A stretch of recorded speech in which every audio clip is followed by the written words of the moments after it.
You have to understand the actual mechanics that go into shooting. It's a lot. So we're going to cover everything from the bottom of our feet to our release point in our hand. Okay? So there are multiple different portions of having correct shooting form, posture, release. The first thing that we want to make sure of is that we have good balance. We don't want to have our feet too close. We want to have our feet about shoulder length apart. This gives us good balance. Okay? Now, when we're going to shoot, we want to make sure that we don't shoot flat-footed. So when we jump, which is the end part of releasing the ball to shooting, we want to make sure we leave the ground. Okay? But stance is very important.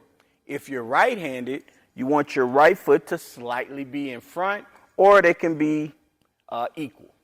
You don't want to have your left foot in front if you're shooting with your right hand, because now your left side is slightly in front, and it makes you shoot going across your body. We want to make sure also that when we bend, our posture is very important. We have to make sure we bend because we use our legs. So when we bend, we don't have to bend this low, okay? We can slight bend right here, and we'll feel how much energy we need when we jump, okay? You have to bend. So if I stand from the side view, we want to bend right about here. This should be enough. Somewhere in that area. Some people, they don't bend as far, but they use their arms a lot more. We want to use our legs and our arms. We want to be efficient shooters. So we want to bend slightly, okay? Next part is we want to have good posture from our chest. How does that factor? Well, when you go up to shoot, if you go straight and then you go up to shoot, as our arms come up to go up and release the ball, we start to arch our back. Now, by the time we release it, we're leaning this way. So to counteract that, we want to kind of be leaning forward. So now when we go up, by the time we're releasing, we're straight. Posture, stance, foundation. That's how we start. We don't want to lean too far. We don't want to lean backwards.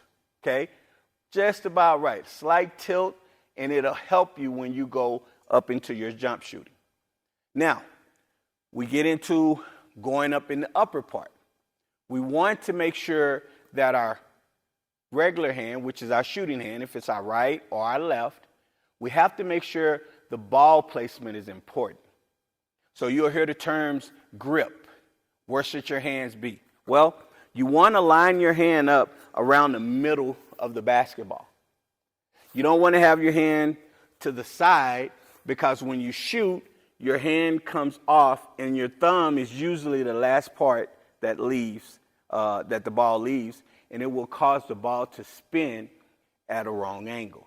When you release the ball, you want the ball to spin just like that, where it's going straight up and down, okay? When the ball spins straight like that, you know you have what they call a perfect rotation, okay? Now, as we're getting into going into the spin, we want to understand our elbow. So in this case, I'm right-handed. We want to make sure that when we start to go into our hand placement, that we don't have the ball over here, because now our elbow has to be out. We want the ball to be more to our right side. Doesn't have to be all the way here. You want it to be comfortable. So some will have more out, some will have it slightly in, okay? What we want with our elbow is for our elbow to mostly be down. We want it to go into what we call an L position. So an L position means is that my arm is in an L. So it's going here and up. When we go up to shoot, it stays in that L position. Now, it's not a perfect science. And some kids or some shooters don't develop it the same way. You have some that their arms are a little bit slightly out, but as they go into the shooting motion, they bring it back in. That's fine. Traditional shooters, we want you to have your elbows in as far as close as possible, because it will keep a lot of extra things from happening. You can eliminate those if you just go and work with your arm in, okay? So The hand needs to be more in the middle, have the ball placed here, and then we go into our opposite hand. This is called our guide hand. This hand, all it does is keep the ball from moving. Okay? When we go up to shoot, this hand normally is away from our shooting hand. They're not touching. We want it to be certain placement. Some have it right to the side. Some have it slightly in front. If it's slightly in front, as you go up to shoot, you must make sure you move it, because if not, you're going to push the ball off of your fingertips. It's very important to understand how it's releasing. Okay? When you release the ball, we go into our follow-through. What is follow-through? Follow-through is the act of letting the ball leave your fingertips,